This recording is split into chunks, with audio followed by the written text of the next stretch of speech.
ترجمه او تفسیر. وړاندې کوونکی مفتی عبدالاحد خاکسار.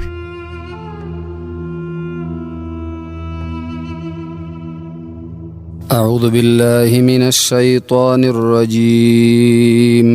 بسم الله الرحمن الرحيم. د شمشاد رادیو ټولو مینوالو السلام علیکم ورحمت الله وبرکاته. زه عبدالاحد خاکسار د ترجمه او د تفسیر خبرونه تاسو ته وړاندې کوم. هیله ده چې د صحت جامع پتن باندې ولرئ. زمنګ د ترجمه د قرآن عظیم الشان هغه د بسم الله الرحمن الرحیم د فضائل نبات د بسم الله الرحمن الرحیم په معنا باندې ده. فضائل مخکې بیان شو، مسائلم پکې بیان شو. غواړو چې نن د بسم الله الرحمن الرحیم معنا وکړو. هغه د دې دپاره چې قرآن عظیم الشان کې اول اعوذ بالله نه د لیکل شوی بلکې بسم الله لیکل شوی ده. نو د اعوذ بالله لن ترجمه علما داسې کوي چې پناه نیسم په الله باندې من الشیطان الرجیم دغه شیطان رټلی شوي نه. ځکه علما وایي دښمن چې کله قوي وي نو هغې دپاره به ته ځان ته ملګری هم قوي ګورې. نو شیطان قوي دی. مونږ د الله رب العالمین جل جلاله ذات ته پناه وړو او په هغې پناه نیسو، ځان بچ کو د شیطان د شر نه.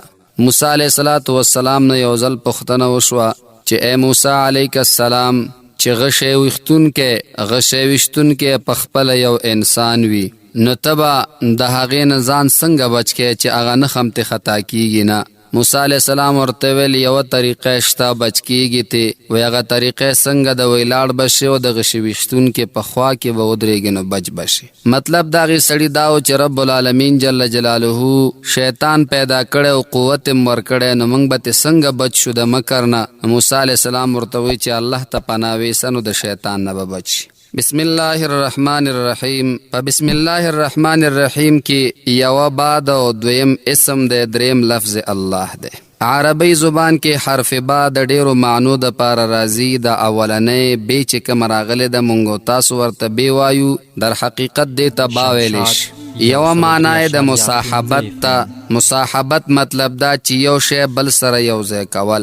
دویم د با معنا استعانت ته چې په یو څیز باندې مدد حاصلول. او دریم معنا یې د تبرک، یو څیز سره برکت حاصلول. او اسم چې کوم راغلی د دې معنا د نوم.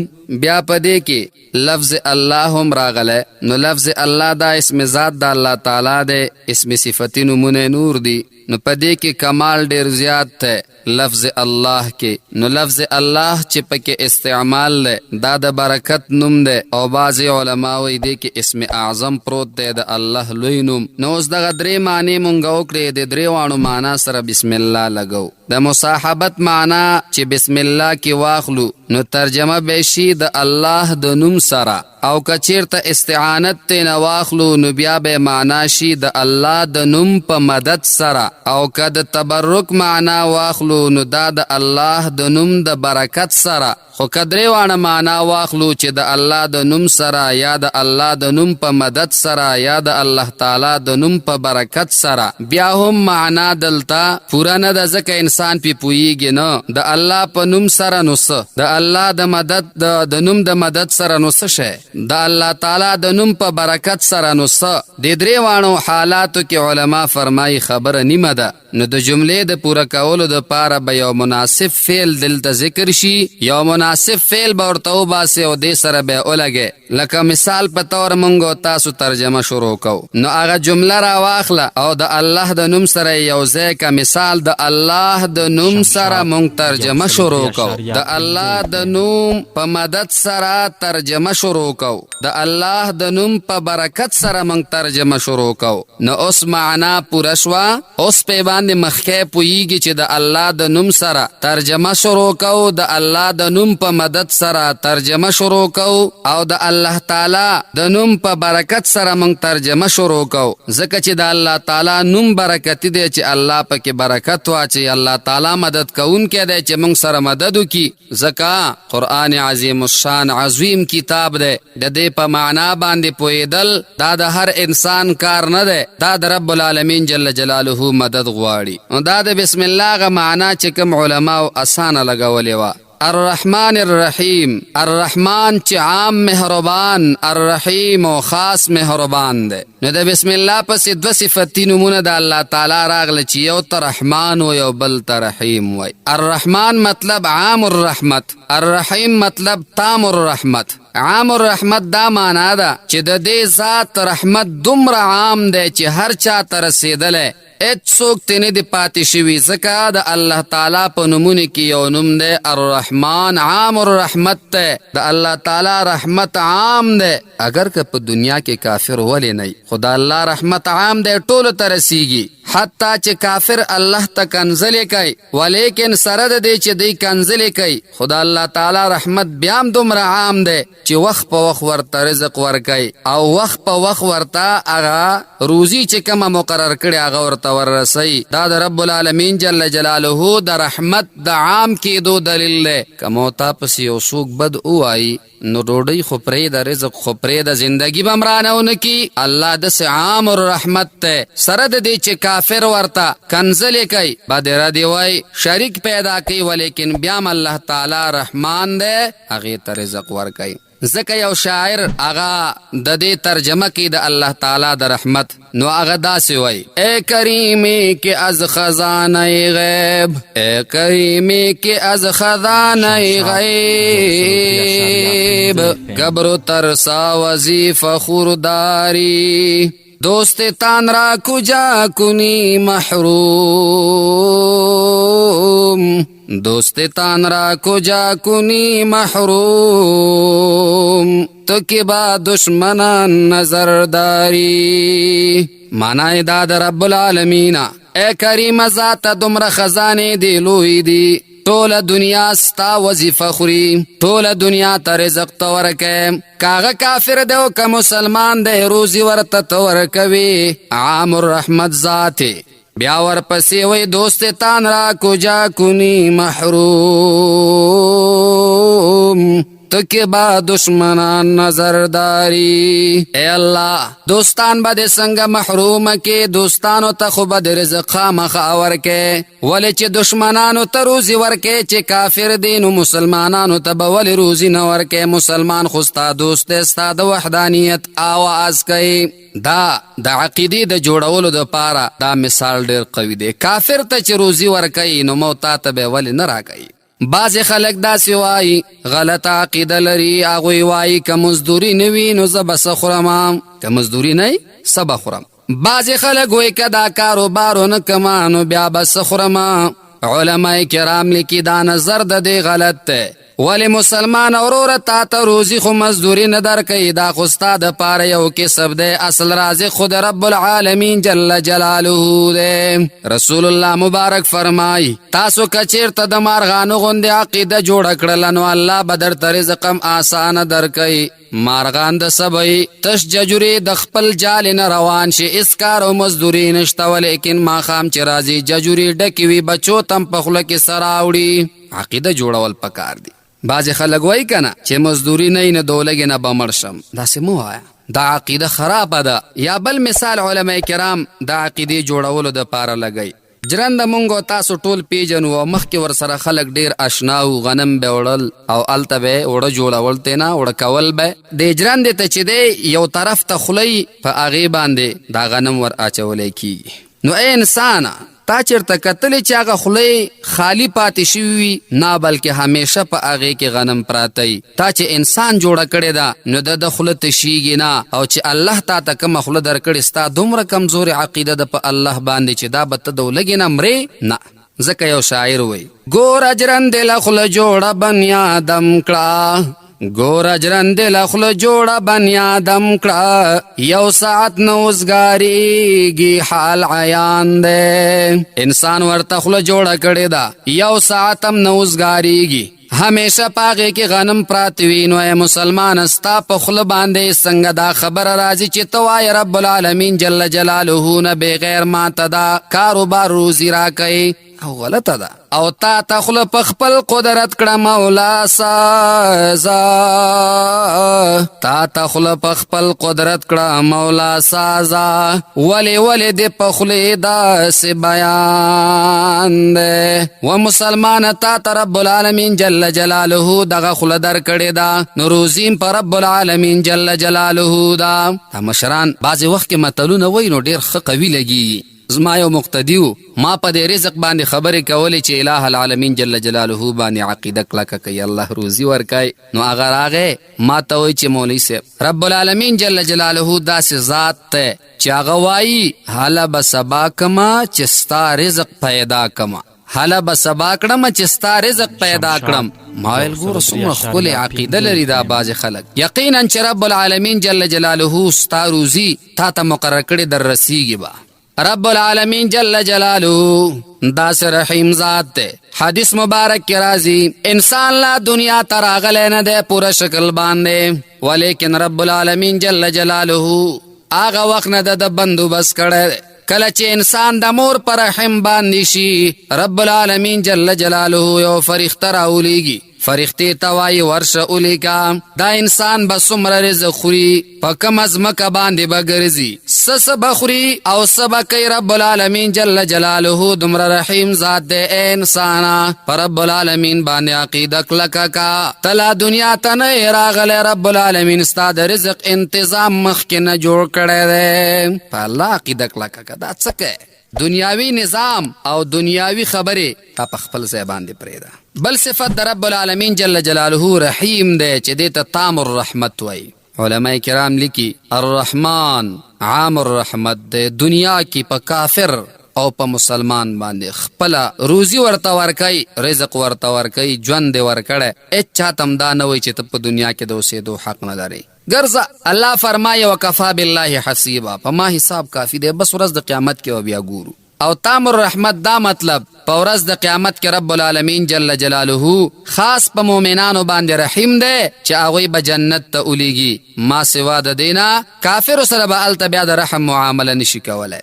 او دا دو صفتونه د الله داسې دي، دا دو صفتونه چې دنیا او آخرت پکې رانغښتی دی. او مخلوق کې داسې څوک نشته چې یا عام الرحمت وي، د هغې نظر او د هغې فکر دا د رب العالمین جل جلاله یو رحم دی په مؤمنانو باندې. او د رحمان الرحیم باره کې علماء کرام یو خبره کوي، رحمان د الله داسې صفت دی چې دا بل چاته نه ورکړی کېږي، ځکه دا جمع و تثنیه هم نه لري. نو علماء دلته یو مسئله کوي که د چا نوم عبدالرحمن دی یا فضل الرحمن دی یا عبدالرحمن دی، دې درې واڼو ته به پوره نوم اخلي. دې سره به صرف دا نه وایي چې رحمان، نه بلکې دې سره به عبدالرحمن وایي، ځکه یوازې د رحمان صفت دا د الله دی. او بعضې علماو دا هم لیکلي چې د یو سړي نوم عبدالقیوم دی نو صرف قیوم ورته مه وایه، قیوم همیشه پاتې کیدونکی، نو دا خو الله دی. عبدالقیوم ورته وایه، فضل قیوم ورته وایه، یوازې قیوم ورته مه وایه او مه یوازې رحمان چاته وایه.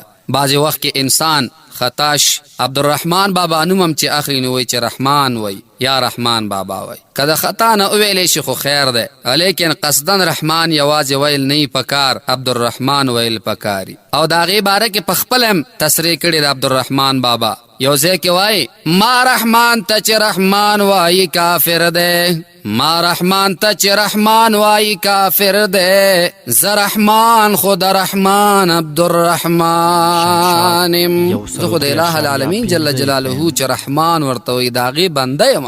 نو قصدن به ورته نه وای، او که چېرته سهون وویلی شو نو خیر دی. دا دومره لویه دنیا چې الله تعالی پیدا کړې، نو دا الله تعالی په خپل رحم پیدا کړې، د چا زور په الله باندې نشته او نه د چا زور په الله باندې رسیږي، بلکې د رب العالمین جل جلاله خپل یو خاص رحمت دی. څومره خزانې چې الله پیدا کړي دا الله تعالی دې ته پیدا کړي چې په مخلوق باندې خپل سخاوت وکړي، د چا پې زور نه و چې الله ته ویلي چې ته مخلوق پیدا کا یا دې ته دومره رزق ورکه دې ته دومره ورکه، نه د الٰه العالمین جل جلاله یو خاص رحم دی چې ویک.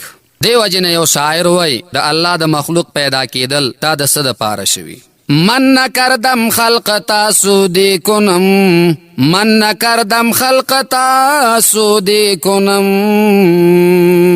بلکی تا بر بندگان جودی کنم. الله فرمای مخلوق می دې د پاره نه دی پیدا کړی چې ځان ته تینا فایده واخلما، ځان د پاره پکار راولما، بلکې الله مخلوق وای دې د پاره می پیدا کړی دی چې خزانه می پیدا کړی او په خپل مخلوق باندې سخا وکما. د الله په صفاتو کې یو صفت د سخاوت هم ده. الله کامل سخاوت لري چې په انسانانو کې ډېر په کم انداز باندې پیدا کیږي، ولیکن د رب العالمین جل جلاله ذات چې دی نو هغه ډېر سخی دی او په انسانانو باندې رحم کوي. یو خبره چې هغه اکثره زمونږه نعتخوانان ورونه چې دي اوس نه مخکې هغه چې به کله نعت شروع کوو نو اعوذ بالله من الشیطان الرجیم بسم الله الرحمن الرحیم بیا به نعت شروع. دا صحیح نه و. د هر کار نه مخکې بسم الله ویل پکاري، مګر اعوذ بالله دا د قرآن سره خاص دی. نو اوس هغه نعتخوانان ورونو چونکې علم زیات شو هغه طریقه ښایسته یاد کړه، نو اوس اعوذ بالله بسم الله ووایي نو یو آیت تلاوتو کی نو خبره جوړه شوه. بیا ورپسې نعت یا کلام چې د رسول الله صلی الله علیه وسلم مبارک صفت ته هغه بیا ووایي. د رسول الله مبارک صفات چا تمام کړي، ولیکن خپل د عقیدې اظهار کوي او خپل هغه مسلمانی ښیي چې زما د پیغمبر علیه الصلاة والسلام سره دومره محبت ده. نو خبره زمونږ د بسم الله الرحمن الرحیم ترجمه پورې وه، نو معنا به داسې شي بسم الله د الله د نوم د مدد سره شروع کوم، الرحمن الرحیم چې عام مهربان او خاص مهربان دی، د هغې ذات په نوم باندې شروع کوم. ځکه مسلمان ته پکار دادي چې دی په هر کار کې د رب العالمین جل جلاله د وحدانیت چیغه پورته کړي. ځکه مونږ تاسو ته موحدین وایي، مونږ تاسو د توحید د الله منونکي یو الحمدلله، او د رب العالمین جل جلاله که څومره شکریا مونږ تاسو ادا کونو دا به کموي. ځکه یو شاعر وایي هزار بار بشویم دهن به مشک گلاب، هزار بار بشویم دهن به مشک گلاب، هنوز نام تو گفتن کمال بی ادبیست. که دا خپل خوله د ګلاب په اوبو باندې زر دفې ووینځمه نو یا الہ العالمین بیا ستانو مغستل هم کمال بی ادبی دا. ځکه چې تا ما سره کم احسانات کړي دي، تا ما باندې کمې پیرزوینې کړي دي، د هغې پیرزوینو په حق کې چې زه ستا سره څومره ووایم نو دا کمه ده. د بسم الله الرحمن الرحیم د با په حقله او یا د وروسته د الرحمن الرحیم د دې په حقله د علماء کرامو اقوالو ډیر بحثونه په دې کې موجود دي، ولیکن دلته به د هغې قدر ضرورت مطابق سنا سوایو چې زمونږ ګران اوریدونکي په دې باندې پوه شي. علماء کرام فرمایي چې بسم الله الرحمن الرحیم کې څلورو مسلو ته اشاره ده او دغه څلور مسلو بحث په ټول قرآن عظیم الشان کې راغلی دی. هغه څلور مسلې چې کوم قرآن عظیم الشان بیان کړي دي، علماء کرام فرمایي هغې کې یوه مسله د خالقیت ده چې الله فرمایي زه خالق یم. دغه بحث قرآن عظیم الشان د سورت بقره نه شروع کوي تر سورت انعام پورې دغه یو مسلې باندې بحث کوي. انسانا ما پیدا کړی، ستا د پیدا کېدو بندوبست ما کړی دی او تا ته زندگی ما در کړی. هغه احسانات الله یادوي چې کم احسانات الله په مونږ تاسو باندې په پیدایښت کې کړي، لکه د مور په نفس کې زمونږ شکل جوړېدل یا د هغې زمونږ او ستاسو وجود منځته راتلل. د دې ټولو بحث الله تعالی د سورت بقرې نه شروع کوي تر سورت انعام پورې. دویمه مسله چې قرآن ذکر کوي نو هغه د ربوبیت ذکر کوي. الله فرمایي چې زه ستاسو رب یم. رب مطلب تربیت کوونکی. کم انسان چې د بل انسان پرورش کوي، دغسې مثال رب العالمین جل جلاله زمونږ او ستاسو پرورش کوي، خو د الله په پرورش کې او د انسانانو په پرورش کې فرق شته. دریمه مسله دغه د ربوبیت مسله الله تعالی د سورت انعام نه تر سورت کهف پورې ذکر کوي. دریمه مسله چې قرآن ذکر کوي نو هغه د برکت ته. الله فرمایي زه برکت اچونکی ذاتم، زه ستا په ژوند کې برکت اچوم، ستا په خبرو کې برکت اچوم، ستا په وجود کې برکت اچوم. الله فرمایي زه ستا په ژوند کې برکت اچوم، ستا په زندګۍ کې برکت اچو. دغه بیان د برکت رب العالمین جل جلاله د سورت کاف نه تر سورت سبا پورې کوي. سلورمه مسله چې قرآن بیانوي نو هغه بیان د احوالو د قیامت دی، چې د قیامت هغه حال الله تعالی مونږ تاسو ته ذکر کوي چې حال به د قیامت دغسې وي، قبل الوقوع بعد الوقوع، دا ټول مونږ ته ذکر کوي چې قیامت راځي. د هغې نه مخکې بعضې علامات چې احادیث مبارکو کې ورته اشاره شوې ده او قرآن عظیم الشان کې ورته په بعضو ځایونو کې اشارې موجود دي. دغه بحث الله تعالی د سورت سبانا تر سورت الناس پورې کوي. په دغه سلورو مسلو باندې قرآن بحث کوي او علماء کرام فرمایي چې دغه سلور واړه مسئلې په بسم الله الرحمن الرحیم کې پراته دي. دا بسم الله الرحمن الرحیم کې چې دا پراته دي نو دا به موږ څنګه پیدا کوو؟ رب العالمین جل جلاله داسې یو ذات ته چې آغا په یو خبره کې لوی حکمتونه موجود وي، لکه اشرف علی تانوی رحمت الله تعالی علیه لیکلی چې د قرآن عظیم الشان په یو حرف کې زر کمالات تھی، زر پکې تجربه پراته دي، زر پکې برکات تھی او زر قسم معناګانې دي. خو زمونږ او ستاسو عقلونه دومره نه دي چې دغه اخستی وکړو، دومره فهم هم نه دی چې مونږ پې باندې پوه شو. د الله کتاب دی څومره فضایل چې بیان شي دا کم دي. نو رب العالمین جل جلاله هغه په بسم الله الرحمن الرحیم کې دغه ټول جمع کړي. علماء کرام لیکي دا سلور مسلې چې په قرآن کې ذکر دي دا الله تعالی په سورت فاتحه یعنی الحمدلله کې جمع کړي. بیا دغه سلور مسئلے د سورت فاتحه نه الله تعالی په بسم الله کې جمع کړي او بسم الله الرحمن الرحیم کې بیا الله تعالی دا د بسم الله په یو با کې جمع کړي. دا د الله تعالی د کمالات او د الله تعالی د کتاب د معجزې یو دلیل دی چې دنیا ته الله تعالی وړاندې کوي او دا د څوک نه ګڼي چې یاره دا عجیبه ده. دې وجه نه یو شاعر داسې وایي د الہ العالمین جل جلاله د کتاب د کمالات په حق له د رب العالمین جل جلاله د ذات په حق له یو خبره کوي. هغه وایي فلیس علی الله بمستنکری، فلیس علی الله بمستنکری ان یجمع العالم فی واحدی. وی اے انسان پا اللہ باندے دا خبر ناشنا مگنا، اللہ باندے دا خبر ناشنا مگنا چی دا ټول عالم پا یو ٹکی کی راغن کڑے دے، دا ټول عالم پا یو حرف کی بیان کڑے دے. سید چستا ذہن نمانی تا مسلمان و انسان، تا انسان استا عقل کمزور دے، دا خپل عقل قیاس پر رب العالمین جل جلالہ باندے مکوا. دا دا الہ العالمین جل جلالہ دا رب العالمین جل جلاله دا کتاب اغا کمال دے چا اللہ تعالیٰ پا کی خیر دے. نو بسم اللہ کے ذکر دا خالقیت تے صراحتاً اللہ تعالیٰ وی چیز خالقم بسم اللہ دے کی ذکر دا خالقیت صراحتاً پروت تے او خالق چیشی خالق دیتا وی چی او سیز پیدا کی لکا انسان پیدا کا. نو خالق چی دے نو خالق مربی ہم وی، خالق مربی هم وی. نو ذکر د ربوبیت په بسم الله کې پروت ضمنن. لکه مثال به درکم، معصوم د مور نه دنیا ته راځي، د دې مور نه د دنیا ته راغی ولیکن مور اوس د دې بچی د پاره تربیت کوونکې ده، تربیتم کوي. نو د دې وجه نه انسان چې ده هغه تربیت د اولاد کوي. نو رب العالمین جل جلاله د انسان د پیدا کولو ذمہواری هغه الله تعالی غسته ونه چې خالق دی الله اومنه. نو بسم الله کې خالقیت پروت ده صراحتاً او ربوبیت بیان پکې پروت ده ضمناً. الرحمن الرحیم، الرحمن کې برکت د الله تعالی د نوم ذکر شو، لکه مونږ ویلی دویم بیان تریم بیان قرآن د برکت کوي. نو الرحمن کی برکت د الله تعالی د نوم ذکر شو صراحتاً. او کوم الله چې په دنیا کې رحمان دی نو علماء لیکي په آخرت کې هغه په معنا د رحیم دی. نو ذکر د قیامت او شو ضمنن چې دنیا کې رحمان دی نو په آخرت کې رحیم دی. نو ذکر د رحمانیت د الله تعالی د برکت د نوم هغه او شو په دنیا کې صراحتاً او د قیامت په ورځ باندې چې الله رحیم دی نو دا بیان او شو ضمنن.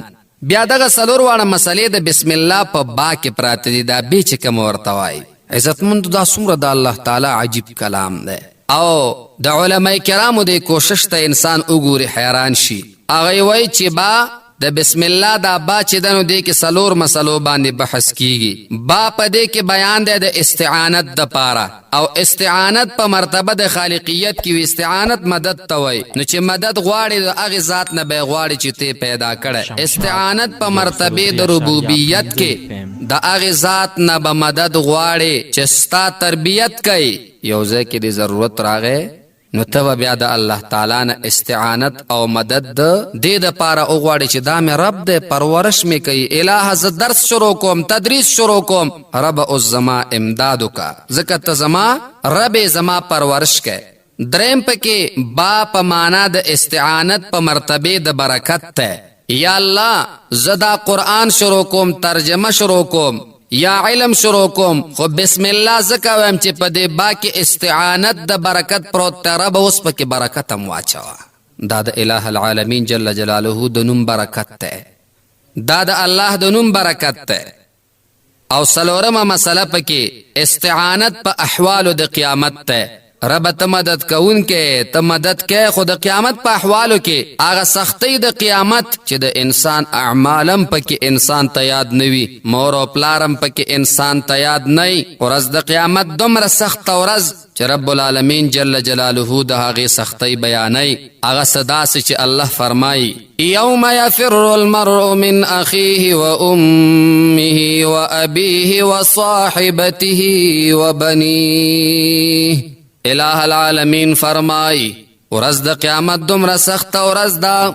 یوم یفر المرء من اخیه چې انسان به د ورور نه تختی، و امه او د مور نه به تختی، و ابیه او د پلار نه به تختی، و صاحبته او د خپل ملګري نه به تختی چې هغې ته زمونږ او ستاسو په ژبه کې نکاح کړي ښځه وایي. په ورځ د قیامت کې به دې هم تختی. و بنیه او د اولاد نه به هم تختی. دا ولې تختی؟ ولې یو د بل نه؟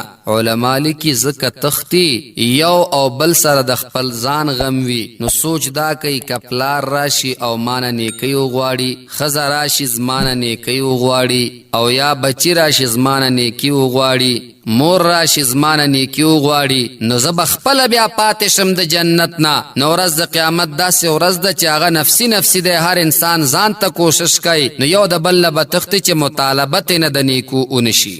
نو بعد دلته د استعانت د پاره راغی چې د رب العالمین جل جلاله نه استعانت او مدد غواړي. نو د دې د پاره با استعمال شو. نو دغه څلور واړه مسلې چې کوم مونږ ویلې وي دا د بسم الله په با کې هغه رب العالمین جل جلاله بیان کړی. نو چې با د استعانت د پاره راغی، با د برکت د پاره راغی، او با د استعانت د په مرتبه د خالقیت کې راغی، او با د استعانت په احوالو د قیامت کې راغی.